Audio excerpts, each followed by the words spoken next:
Catoctin Creek is a proud supporter of bourbon pursuit. At Catoctin Creek, they pride themselves on making traditional rye whiskey as it would have been made in the 1800s. Virginia grain, Virginia water, Virginia barrels. Catoctin Creek, the Virginia rye whiskey. This is brought to you by Smooth Ambler, a proud member of the Bourbon Pursuit family. Smooth Ambler builds on the traditional roots of American whiskey through innovative blends, proudly sourced whiskeys, and a unique line of their own homemade bourbon and rye recipes made in West Virginia. So venture off the traditional trail and go see them in Maxwellton, West Virginia. They'd love to welcome you to the family that they're building around their whiskey. Wilderness Trail is sweet mash Kentucky straight bourbon and rye whiskey, made by master distiller Shane Baker and fermentation expert Dr. Pat Heist. Whether it is high rye or wheated, cask strength or bottled and bond, Wilderness Trail is always non-chill filtered premium whiskey with unparalleled flavor. Distilled, aged, and bottled in Danville, Kentucky. I was smoking 3 to 5. Now I cannot smoke in my office, so I'm smoking like 2 a day. That sounds like my bourbon regimen.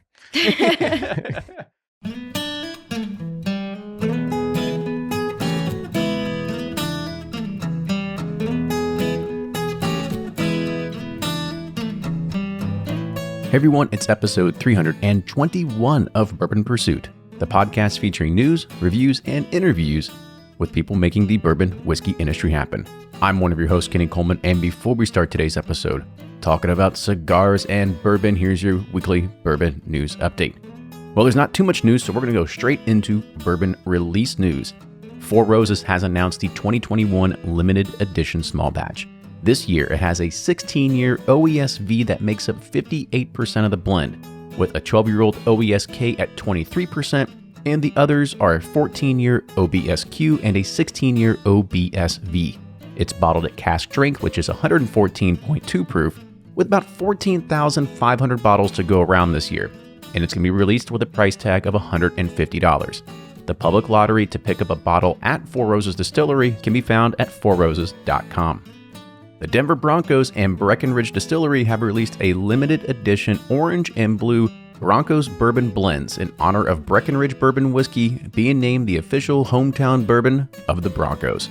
The first two releases are called the Champions Blend and feature a QR code where fans can vote for their favorite of the two blends. To make the inaugural batch, a group of Broncos legends, Broncos cheerleaders, alumni, and superfans all competed in a blending battle, where the blue and orange teams faced off. Widow Jane Distillery has announced it's adding Lucky 13 bourbon to its range of year-round offerings. Lucky 13 is aged, well, of course, 13 years in American oak barrels, and they are handpicked by Widow Jane president and head distiller Lisa Wicker, who you heard back on episode 312. It's proofed with limestone-rich water from the legendary Rosendale mines of New York, and is initially released as single private barrel programs, and it was offered at a variety of proofs. Lucky 13 will now be available exclusively at 93 proof, non-chill filtered, and is done in small batches with just a little bit more than a handful of barrels at a time, and has a suggested retail price of $100. Barrel Craft Spirits has announced their 2021 BCS Bourbon, which is a special blend of straight bourbon whiskeys matured for 15 years, coming from Indiana, Kentucky, and Tennessee. This ultra premium limited edition release is bottled at cask strength, which is 100.4 proof, and has a suggested retail price of $250, and will be available at select U.S. retailers and online. So, cigars. It's one of the best ways to enjoy a nice glass of bourbon. The flavors and aromas, they all become enhanced into a better overall experience together. And we talked about cigars and bourbon back on episode 129 with Jeremy and Jake from Jake's Cigar Lounge. But this time, we're joined by Evie Liu, a cigar sommelier, a certified bourbon steward, and she also operates the Instagram account Cigar Lover 12, and she's been smoking cigars for probably longer than me and you combined. We talk about tasting notes, aging cigars, fake Cubans, and the overhyped barrel-aged cigars. And Joe from Barrel Bourbon wants you to know that it's gotten a whole lot easier to get their unique cask-strength whiskeys from around the world. Just visit barrelbourbon.com and click the Buy Now button. Bourbon your door. It's as easy as that. With that, enjoy today's episode, and now here's Fred Minnick with Above the Char. I'm Fred Minnick, and this is Above the Char. This week's idea comes from Matthew Sikowski, who writes me on fredminnick.com. Does an age statement reflect only the time in the barrel? I'm curious, if a bourbon was aging faster than normal, could it be moved into a stainless steel container and have the age statement reflect the entire time up to bottling?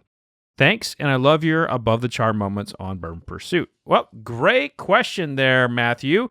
So it's a pretty simple answer for you. Once it's removed from the barrel, the aging by law stops. So the age statement that they can place on there, it's gone. Like it's whatever age statement, whatever the age was from the time it left the barrel. That's it. Once it goes into the stainless steel drum or whatever, that does not count.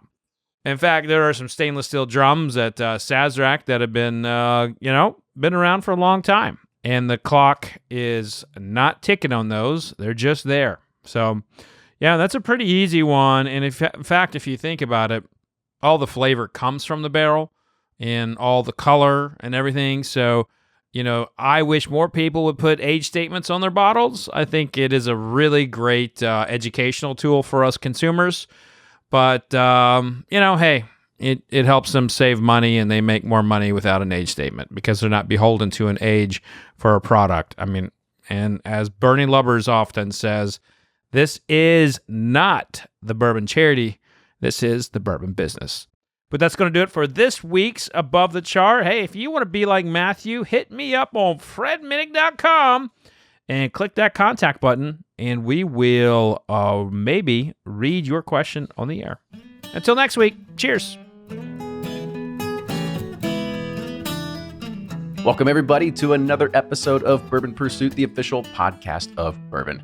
Kenny and Ryan here talking about something that pairs well with bourbon. And we've had a podcast a long time ago talking about cigars and bourbon, but we have another great guest today that is a cigar sommelier that's going to kind of give us a little bit more information about it. And Ryan, I know you're a bit bigger of a cigar person than I am. I wouldn't say I'm big, but I dabble. I have friends that are big into cigars, and by hanging out with them, they want to take me down with them. So I have some friends who have some great collections, and I've had some fantastic cigars. Not too knowledgeable about them, so I'm excited about this because I want to know what I'm enjoying, what I need to be looking for, and pairing with my bourbon. But I've had some good Cubans, I've had some good Dominicans. I love Partagas D4s. Those are like my go-to. Every time I see my friends have that, I'm like, give me one of those. Those are good. And the B Hickeys are too. And I know those are probably too high dollar cigars, but man, they're really good. I don't even know what the go-to for mine is whatever's available and what somebody's handing me, because that's about as much as I know. But I do know that I'm a bigger fan of very light, like Connecticut wrapper kind of stuff, and not like very heavy char tobacco kind of whatever, just because my fragile body just can't handle it. Yeah, I like the shorter, medium ones, about 30 minutes long. You give me an hour or 2 hour long, I'm like folded. I'm just like, just see you later. Good night.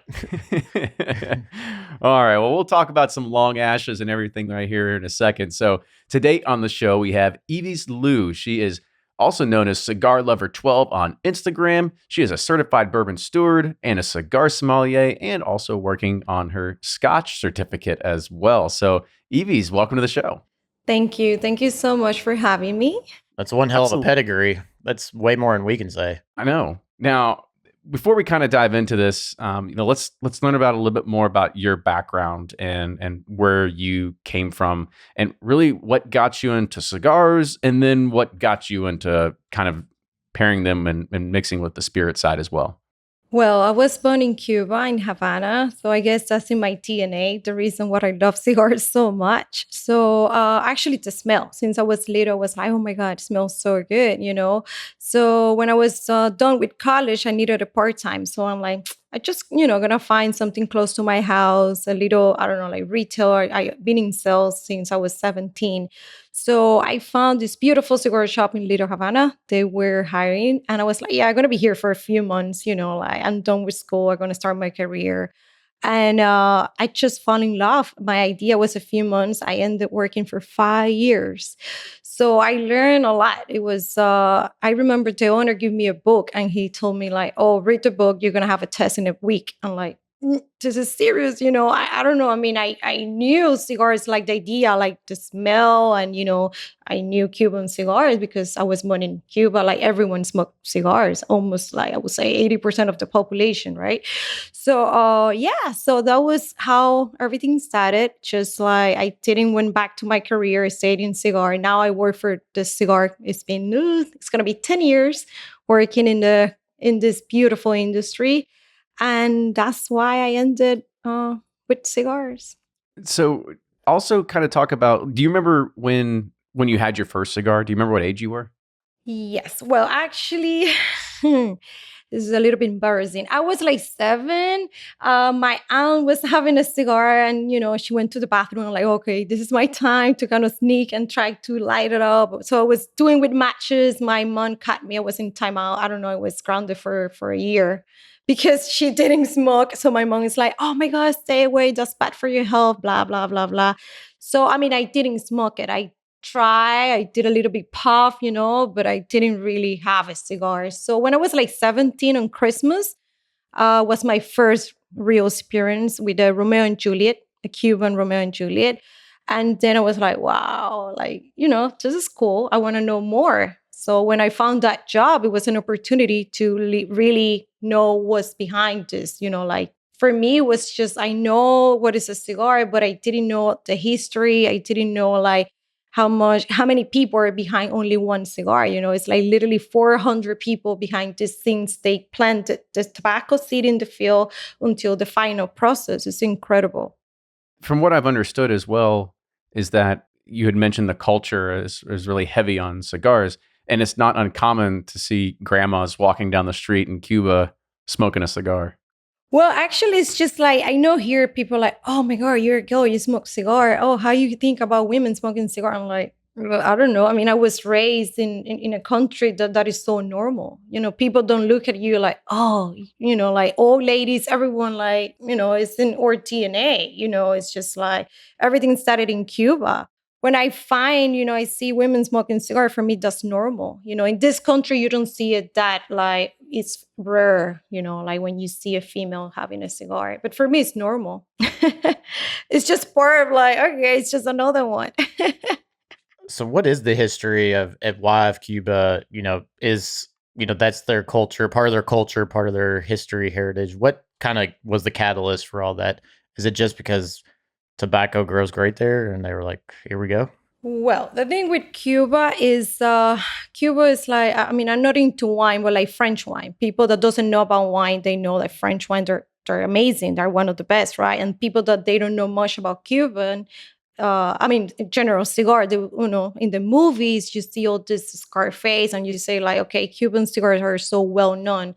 And the thing with Cuba is that in general, the country, the weather, the soil, they have the perfect condition to grow tobacco. So that's why they're so famous and known, like the quality. But nowadays, the quality control is not that good. Everyone in the industry knows that is they have a high demand to send tobacco to Europe. So Europe is the number one. We have the embargo. It's not trading between Cuba and United States. So the number one country consuming tobacco is United States, no doubt. So Cuba doesn't have that market. So they only export to Europe, right? So what's going on in the industry is kind of crazy because like a lot of people still thinking that Cuban are the best.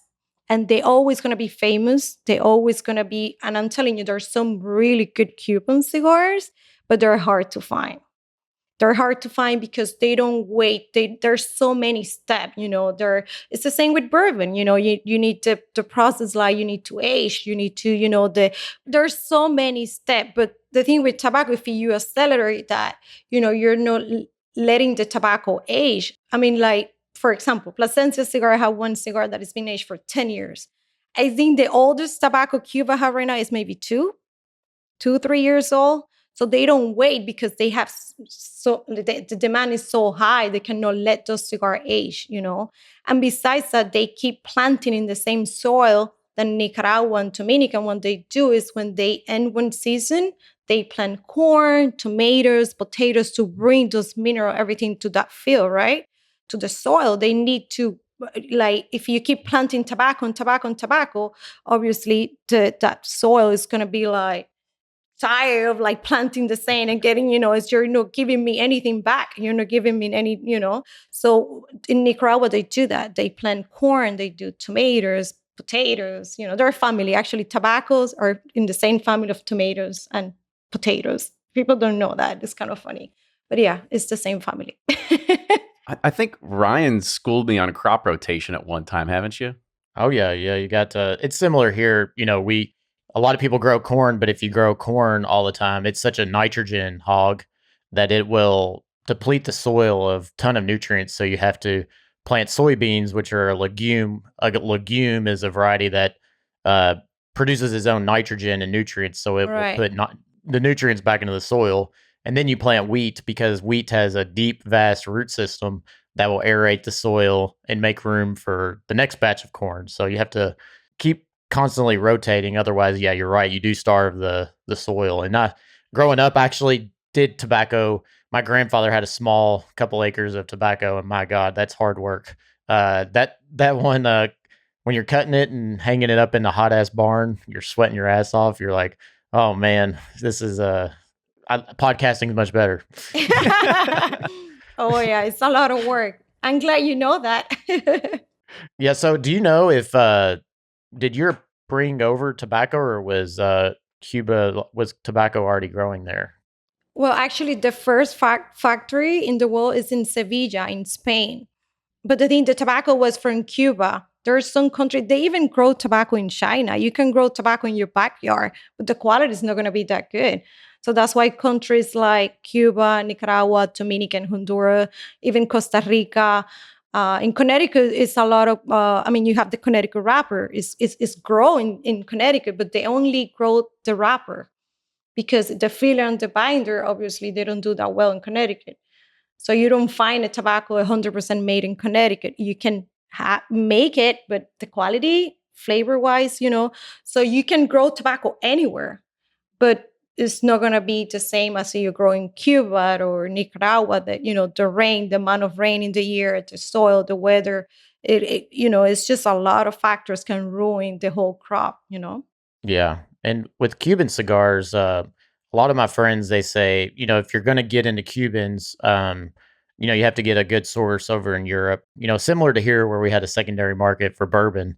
It's the same in like Switzerland or Sweden or whatever, and you get sources over there. But a lot of my friends said, if you're going to mess with Cubans, you have to like have a validated source because there's so many fraudulent Cubans that you can't determine it just by, looking at the label, or you have to like really know your cigars to be able to identify them. But like Cohibas, for example, or like, it has to be like the top fake, right? Oh yeah, it's just a lot of Cuban. It's a lot of fake Cuban cigars. Especially the capital is even in Cuba, Mexico, and in Bahamas. Oh my God, Mexico, Bahamas is just like, I would say 95% are fake. Even I bought in at the airport duty free, they were fake.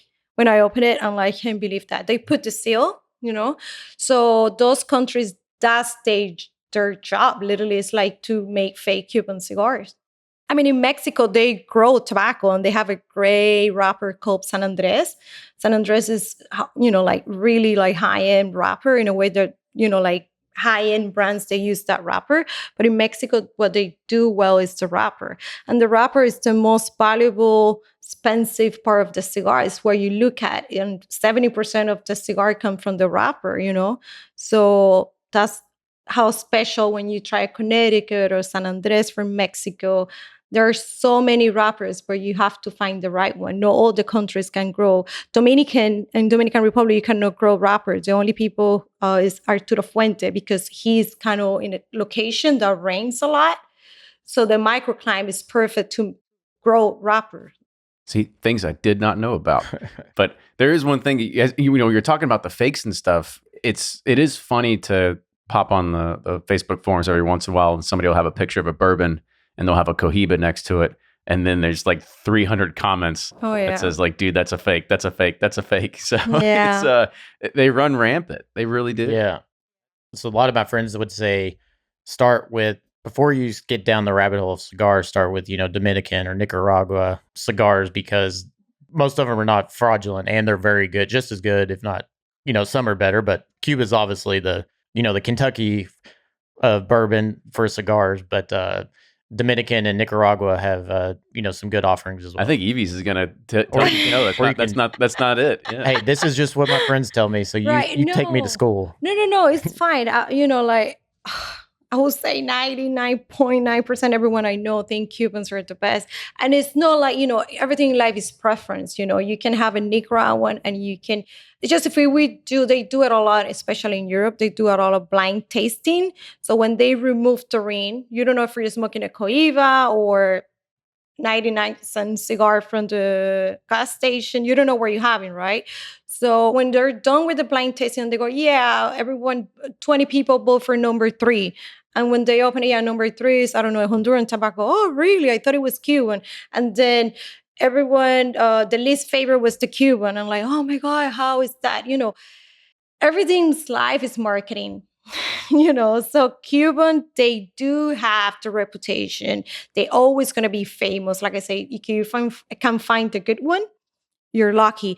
But nowadays, Cuban cigar, the quality control sucks big time. It's just like, look, something that I always like, the ash. When you smoke it, I wish I was having a Cuban cigar to show you. The ash usually is black. Next time when you smoke a Cuban cigar, look at the ash.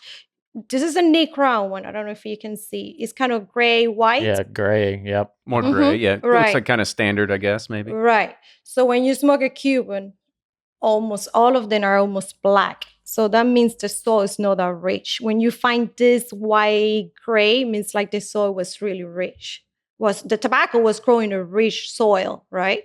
So Cuban, I'm telling you, like, quality control is not that good. I mean, I'm Cuban and I'm proud to be Cuban, but I'm not proud of Cuban cigars at all. For me, it's just ridiculous. The price, like everything behind, it's just like, I mean, I don't compare Cuban cigar to bourbon because I have so much respect for bourbon. So Smart move there. No, but nowadays you can find a lot of great cigars not Cuban, Yeah, and I guess let's say there's somebody like me that is pretty novice and wants to get into it, or wants to, have a cigar once every blue moon, and I want to go to my local shop. What do you recommend for somebody that's like just needs something light, something that pairs with like a sweet bourbon or something like that? Well, I think bourbon is one of the best pairing with any cigar. I mean, don't do any like high proof, like nothing crazy, because you don't want to do that. But it's just like always, you need to ask a lot of questions, especially to the tobacconist or, the manager, the owner of the store. You always go for a medium. I don't really recommend mild because I know you say Connecticut. I don't like Connecticut that much because usually Connecticut, they offer bitter. It's a little bit of bitterness in the wrapper. But like this cigar, for example, this is the only cigar in the market that is 100% organic. It's made in Nicaragua. It's been aged for almost 4 years. And, it's the same like wine. The older, the better. So what's going on with this cigar is like I say, it's a medium. You can pair with any bourbon and having Eagle Red right now. So you don't have to go for the Connecticut. You can just ask for a medium cigar. You say, hey, like Dominicans tend to be a little more smooth and creamy, depend, like Fuente, Davidoff, Ashton, they have great cigars. And then if you want to go Nicaraguan, you can go with Plasencia, my father, Oliva. They have amazing cigar like medium, like Temelanio. That's a great cigar. From the Plasencia, they only have one that is a full body, but the Alma Fuego is amazing. It have a lot of sweet notes, so it will go great with any bourbon, Don't do rye. I love rye, but I don't know. Pairing cigar with rye is kind of funny.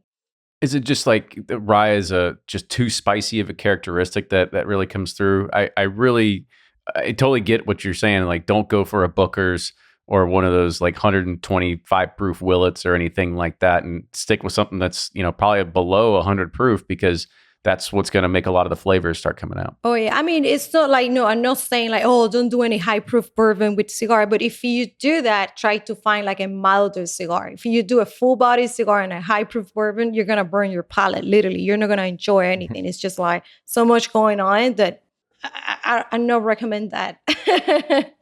Yeah. And so do you recommend, you said like a sweeter bourbon, like to me, Buffalo Trace, Eagle Rare, those Wellers are more sweeter, whereas you have Russells or Heaven Hill are kind of more raw spice, a little.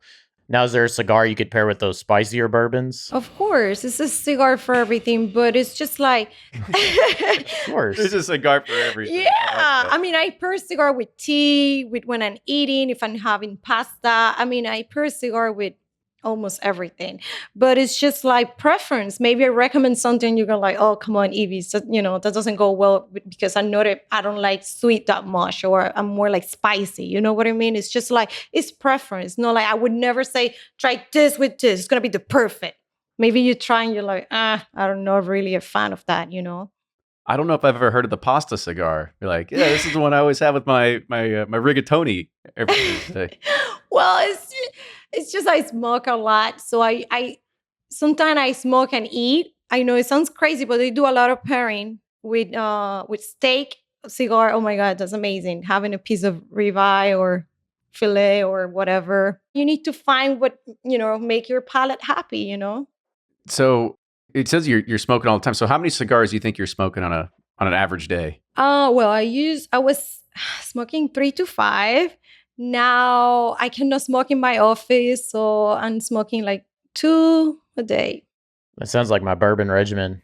Do you what about in the morning with breakfast? I'm always, every time I go to Florida, like Southern Florida, I'm always, enamored. You wake up, I go do like my early walk or run, and I see people having espresso and smoking cigars at like 6:30 in the morning. And I'm like, so what's good with pairing with coffee or espresso? Spirits of French Lick exploded onto the distilling scene early in 2016 as Indiana's largest double pot still distillery. They employ old world sentiment with new world attitudes, delivering the finest handcrafted bottle and bond bourbons to an audience eager for an alternative to the big guys. And their distiller, Alan Bishop, uses historic Hoosier yeast strains, alternative grains, and 53-gallon number 2 char barrels to bring you spirits with unparalleled quality and depth of flavor. You can find all Spirits of French Lick's products and new releases on sealbox.com. But don't just take Fred Minnick's word for it. Find out for yourself. Check out spiritsoffrenchlick.com and follow them on Instagram, Facebook, and Twitter. And remember, always drink responsibly. Savor every drop of summer at Total Wine & More, because they've got a sizzling lineup of pours for the great outdoors. Get ready for the holiday weekend with their top 12 wines under $15. And beat the heat with refreshing bourbon cocktails. So why not serve a brown derby made with bourbon, grapefruit, and honey at your next barbecue? Then taste your way to a new favorite. With over 500 bourbons, Total Wine & More is the place for whiskey lovers. Looking for something new? Well, check out Mcfarland's Reserve Kentucky Straight Bourbon. Extra wheat in the mash bill makes it especially smooth. You're sure to find cool prices on over 8,000 wines, 4,000 spirits, and 2,500 beers in store or at TotalWine.com. Heaven Hill Distillery just launched a 3D behind-the-scenes tour of their Bernheim distillery, the largest independent family-owned bourbon distillery in the world. See for yourself how they produce 1,553-gallon barrels of new-make whiskey per day before it makes its way to the barrel for aging. From grain trucks to copper stills, drop into this 3D experience at heavenhilldistillery.com and navigate your way around the distillery for a step-by-step look at how they crafted their award-winning lineup of American whiskeys. Heaven Hill reminds you, think wisely, drink wisely. Cheers! So what's good with pairing with coffee or espresso? Oh, yeah. I mean, this cigar was my morning cigar for 4 months. The Plasencia Reserve Original, because it's a medium. It's not that mild, but the morning cigar, I think, is the best cigar of today. Why? Because your palate is clean. When you smoke at night, you already had breakfast, you already had lunch, snack, whatever you had during the day. I don't know how many coffee, how many smoothies, whatever, But the morning, it's just you get all the flavor. Your palate is fresh. You're having your coffee or whatever, tea. So with coffee, everything goes well. I'm not a coffee drinker, but I know all my friends, they do pairing with coffee. So usually in the morning, never do a full body. Nobody really smoke a full body in the morning. Full body is more like after dinner, like late evening. When you want to take a nap. Right. Right. So yeah, morning I would say mild to medium body, no more than that. So what is it about cigar? Every time I partake in one, I turn into like Chatty Cathy, and like I start to get like ideas and want to talk and like have conversation. What is it about? Like a head buzz? Yeah, exactly. I always say cigars bring people together. It make you relax. It really changes your mood.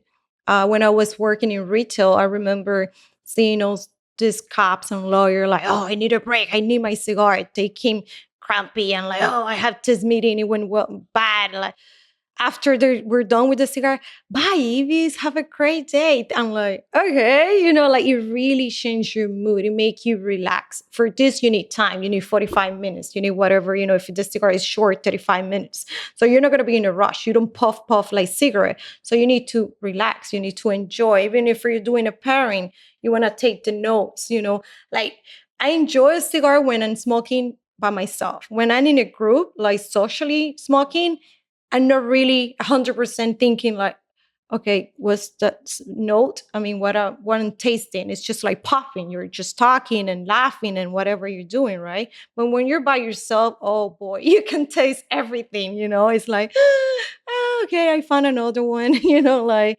So yeah, I would say in the morning and just, I like to relax by myself and just have my cigar in the morning, not talking to anybody and just relax. You had mentioned taking notes when you're smoking. Is that something that you do quite often? We do it all the time for bourbon, and we try to say like, oh, this has oak and coffee and toffee and all these other kind of things. Do you do the same exact kind of thing with cigars as well?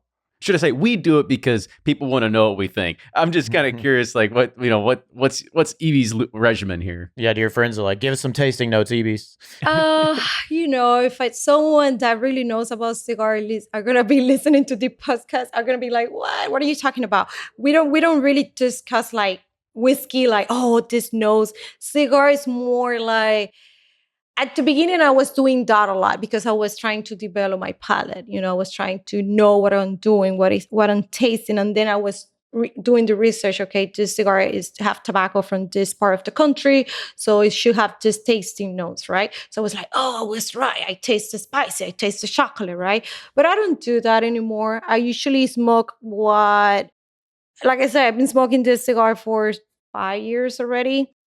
So I know what I'm expecting. That's why I keep coming back. I know what I'm getting, and maybe pairing with a different bourbon, but I know what the cigar is going to offer me, right? So it's about consistency. In the tobacco, if you don't find that consistency, that doesn't happen with Cuban cigar. You can smoke one Cohiba today, and 2 years later, it's going to be a completely different blend. And with Nicaraguan and Dominican, it should be the same blend always. It's about the consistency. You have to give the final consumer what they had the first time they smoked 2-3 years ago. So that's super important, but I don't take notes anymore. I used to do it at the beginning. So no cigar quickies coming from Ibis. No, not from Ibis, not this time. Yeah. One thing I know whenever I smoke cigars, and have a night of drinking, it just like lingers with me that next day, it's like in my mouth. Like you can't get, you're like, that taste, you can brush your teeth 10 times and it's still there. You got any tips or tricks for that, or just light up another one? I get that question a lot, and I don't want to be rude, but it doesn't happen to me. I think I brush my teeth really well, but yeah, maybe I'm lazy. No, it's just go like crazy to my tongue, like especially like okay, and baking soda is the secret to keep your teeth white. So I usually do a little bit of baking soda with my toothpaste and brush. So that's a trick a lot of people know. And that kind of remove the tobacco flavor a lot. There's the trick, Ryan. So now you figured it out. I need a Sonicare and baking soda. And so there's one thing that I want to go back to. This is something that I'm not aware of. You kept on talking about aging cigars. You said some were like aged 10 years. There's a lot of stuff in Cuba that there's really not aged over 2 years. How do you age something? Because this is something I'm not particularly aware of. Okay, so the first process when the tobacco is ready, they put it in the factory. It's called the aging room. So in that aging room, you can find, there are two kinds. I mean, you can age the tobacco in the pilones. Pilones is like a big bag full of tobacco leaf. So they leave it there for years. Okay, it could be 1-2 years. You go, you buy, hey, I want my private label. I want 2 years old tobacco is here. I want 5 years old tobacco is over there, right? So everything have a different price. But then you can, when you roll those cigars, you should leave it in the aging room for at least 3-4 weeks, right? Some people leave it for more. It would be perfect to leave it for years, but usually people don't leave it for more than 7 months. Those cigars are ready. They put it in the boxes. They send it to retail. They sell the cigars. But the tobacco have two processes. When it's like this cigar, like I told you, it's been aged for almost 4 years. If I leave it in the humidor for another 4, it's going to be 8 years old. Right? So you can age the tobacco in the humidor. I have 7 humidors and I have one. Well, I have 7 humidors and one is 3,000 count humidor. I have a lot of cigars. What? Oh my gosh. Oh, yeah. So I have one humidor specially aging. Those cigars, I have Cuban, I have Nicaraguan, I have some limited edition you don't find anymore. So, when I look at the cigar, I know, okay, this one, the tobacco has been aged for 10. I have it in the humidor for already 5, so it's already 15. So the older the tobacco, the better. If it is more like, like it's one Davidoff is since 1988, it's almost 33 years old. So that cigar, obviously, they've been aging that tobacco in the aging room in the factory for 33 years, right? They decided to start rolling the cigar. It's $500 now, one stick. One stick. Wow. Wow. I mean, I figured you have to start rolling it at some point, or ants start eating it or something like that. There goes your investment into it. Oh no, you can even find pre-embargo cigars from the 50s for, it's crazy. This industry is beautiful, but yeah, there's some cigars that are super limited edition and you can age. You can find a cigar that you like and keep it. Like I have a few of this, like been aging for almost 10 years already. So I don't touch those. I'm excited to touch those maybe next year. So yeah. That sounds pretty awesome. So what are your thoughts on, because we all heard that, they have the Pappy Van Winkle cigars and they just barrel aging cigars in general. Like, what's your thoughts on barrel aging? Ooh, yeah. I mean, this is also coming from everybody's need to listen. It's also coming from somebody that's a certified bourbon steward as well. Yeah. It's just like, I think bourbon is amazing. Cigars are amazing. Separate. When you blend those together, it's a disaster. That's my humble opinion. I respect everyone's opinion.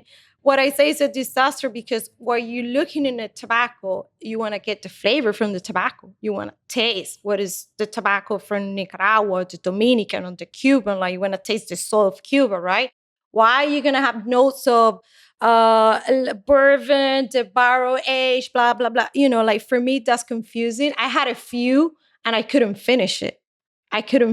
Because I don't like infused tobacco. I don't like I want to taste the leaf. I don't want to taste, I can pour like I'm doing right now. I'm having bourbon and having a cigar.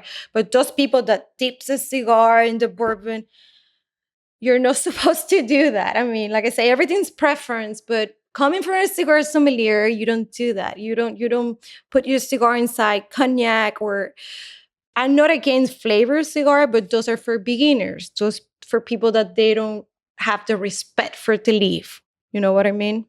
You heard it here first, everyone. Keep the bourbon away from the tobacco. Yes, absolutely. So talk about humidors. What's like a good level to spend? Say I want to, maybe have like 20 to 30 sticks on hand at a time, and nothing too crazy. But what's a good price range to, or a brand to get in humidors, and like what percentage humidity should I keep it at and whatnot to make sure Yeah, you can find good humidor for $50, $80. I don't recommend the glass top. You know, those beautiful humidor that have the glass top. Why? Because the lighting dried the cigar. Besides the lighting, you have the AC. Like there's so many factors that are going to ruin the cigar. They look beautiful, but I don't recommend it to anybody. Like I say, I have 7. I don't even have one glass top humidor. So temperature, like humidity should be 70 to 75. That would be the perfect humidity for a cigar. And yeah, like they're really like good brands like DuPont have humidors. What's the name? There's some made in China. They're good, you know, for $50, $80. If you're gonna have 20, 30 cigar, you're not really a cigar aficionado. Every cigar aficionado would never have 20 or 30 cigar. So, you know, like you can spend 50, Very amateur, very amateur. $50, $80 should be okay. You can have a nice humidor. I would recommend like obviously it should be cedar inside to close. You have to be completely sealed. So if you have the key, you can close that, you know, 70, 75% humidity. How much is a 3,000 cigar humidor? It's a huge cabinet. It's a bit, it's like a side of the fridge, something like huge. I gotta see this humidor one day. This thing must be a monster. Oh yeah, and I have it in my room. I wake up and I see cigars everywhere. But yeah, it's just It's like our basements, you know, bourbon bottles everywhere, just laying everywhere. You got cigars everywhere. Kind of talk a little bit about your journey into bourbon, and we talked a lot about cigars, and you've been schooling us a lot here. But kind of thoughts on you know how did bourbon become something that influenced you? Because we've met before in real life and stuff like that through different bourbon events. So talk about just how you started getting into it. well, that was like maybe 7 or 8 years ago. I was more like into like old fashioned. Like I didn't know much. It was like Bullet and Maker's Mark. I didn't have any, not even basic knowledge in whiskey. So then my first whiskey event, it's been almost 5 or 6 years. I went to a Mcfarland. It was Scotch. I'm sorry. So after that whiskey, Here, let's go ahead. We're gonna cut the interview short. That's okay, I'm gonna make it short. I'm so sorry. I'm just messing. Well, so after that, I was like, hey, like I like it neat why people wouldn't I. So I started doing research. I was like, okay, I want to know more about bourbon. I'm in America. Come on, like bourbon is the number one like spirit for me in a way that when you start learning, and the whole process is beautiful. I've been to Kentucky a few times and I love that state. You guys rock. So I think what they're doing is amazing, and it's so similar to cigars that I have a lot of respect for everyone making, I'm a big fan of Heaven Hill. There's so many distilleries that are doing an amazing job forever. They've been around forever. But yeah, it was like old fashioned. And then I studied, like met Eric, Scotch and Time. He also had Bourbon and Time. So this guy was like my mentor in a way. I love him. He's one of my best friends. And he taught me a lot. It was going toward his event. And then I was like, I really want to know more. I don't want to be just like, oh yeah, I like bourbon, but why? I want to know what's the difference with rye and bourbon. And, and it's beautiful. And like I told you, I think it's one of the best pairing for cigars are bourbon. It's bourbon, no doubt. What's harder to become a bourbon steward or a cigar sommelier? Bourbon steward. Bourbon. Wow. Yeah, because I had knowledge in cigars, but for bourbon, I was like, oh God, okay, here we go. Going down that learning path. And kind of talk about just your journey of trying different bourbons. How did you, you had mentioned starting off with like Bullet and Makers and stuff like that. How did you end up trying new things, figuring out what you like and what to pair with different cigars and everything like that? Yeah, like I'm having Eagle Rare right now, and I love Blanton's and Bars and Company. They're making so many great bourbon. But it's just like, I don't really have like a favorite, like something that I will go to. It's just, I feel like every bourbon obviously have something different to offer. And a big fan of rye. I love rye a lot. Like I have more rye than bourbon bottles. But not with the cigar though, right? No. I don't. There's really no cigar you can have with a rye whiskey. Yeah, like I say, it's preference, but I don't really enjoy cigar with rye. I don't know. It's just, it's so much going on in my mouth. I'm like, okay, I should pick one. Okay. So yeah, but yeah, I mean, the bourbon industry is amazing, the community, and I'm so lucky to have met like you and so many people in the industry that are so passionate about it. That is impressive. How's the cigar community? Is there a community like, is there secondary like Facebook groups and all these different meetups and people hating on each other like, no, that one sucks, this sucks, or that one's good, Is it very similar as the bourbon community? Yeah, I think cigars are a little more serious. I think bourbon, because obviously it's alcohol, everyone's like, ha ha, happy, a little bit more chill. But yeah, cigar is it's not as big as bourbon or, in general whiskey. Cigar is a really small industry. I got you. Yeah. So when you are trying to go through your bourbon journey and you're also kind of getting into Scotch, and said you did like your Mcfarland event and stuff like that, when you are smoking, and when would you grab a bourbon versus a Scotch, or is there a Scotch that actually pairs relatively well with cigars as well? Well, I'm not a big fan of sherry cask. Any sherry cask would pair well with cigars. So that's why I love like the Mcfarland, Glendronach, all those to make a lot of sherry cask. Even Cavalan, that is not Japanese. I know Japanese, people are like, oh my God, Japanese, because it's hard to find. The same with Cuban cigar. Whatever is hard to find, like Papi, oh, it's the best, it's the best. It's like, come on. Yeah, right, whatever. Right, it's just like, oh, I have a Papi bottle. Okay, good for you. It's just like, when like. So, yeah, I mean, it's just, I love Scotch. I do love Scotch. I would say that's my first love. But then bourbon is my number one with pairing with cigar, because Scotch, then you have the peaty, you have some smoky, you have some, it's a lot going on with, they're missing so many barrels that sometimes it's a lot to pair with cigars. So that's why I always recommend bourbon. Yeah, but how does the peat play into it? Because Ryan and I, we've done reviews on peated bourbons, and we've also had our fair share of peated scotches. And every time I'm just like, nope, can't do it. It's terrible.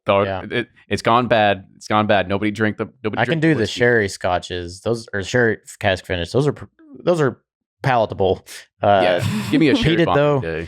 Peated though, oh man, that's like, oh yeah, no, I get can. Out of here. Yeah, I can. It's just I feel the same, guys. I don't do peated at all. It's just I can. It's the same with tequila. I like tequila, but I don't do mezcal. And people are like, how? I don't do mezcal. It's just the nose. This is the first thing we do, right? The first thing we do. If you don't like the smell, okay, you give it a try, and and the nose is so important. And I don't do peated. I can't take it. It's just. I don't do smokiness. Just smoking to my cigar. Yeah, I was like, you got to choose your smoke. That's kind of the way it goes, right? If you're going to smoke, you want the real smoke, right? Oh, yeah. Yeah, that's definitely what it comes down to. So, I mean, this was fantastic, Evie, to be able to talk to you. You gave us a great history about you, about, kind of growing up in Cuba and how cigars really influenced a lot of that, and kind of what led you to now smoking, 3, 4, 5, 6 cigars a day kind of thing. I mean, hats off to you. I don't think I could do it. I'd be worn out after the first day.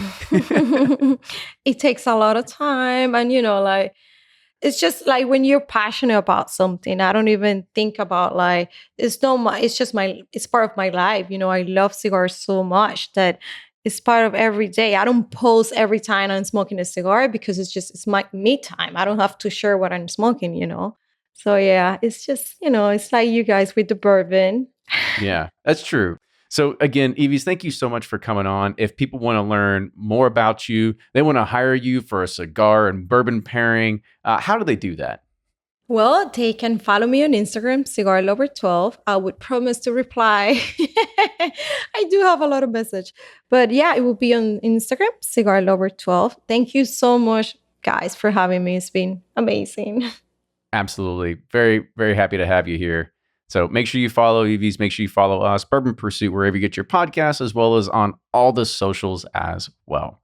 Don't do rye and cigars. Yes, just don't do your rye and cigars. Stay that away. And I'll put a challenge out there. If there's anybody that thinks that they have a good rye and cigar pairing, go ahead and hit us all up on Instagram, and we'll put it to the test. And 100% sure someone is not one, maybe 5 or 6. They're gonna come out. Yes, I have the perfect pairing, and they can be right. It can be perfect for them. It's just like I say, it's preference, not like right, wrong way to do it.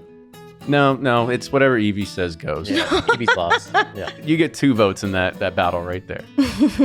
All right. But cheers, everybody, and we'll see you all next week.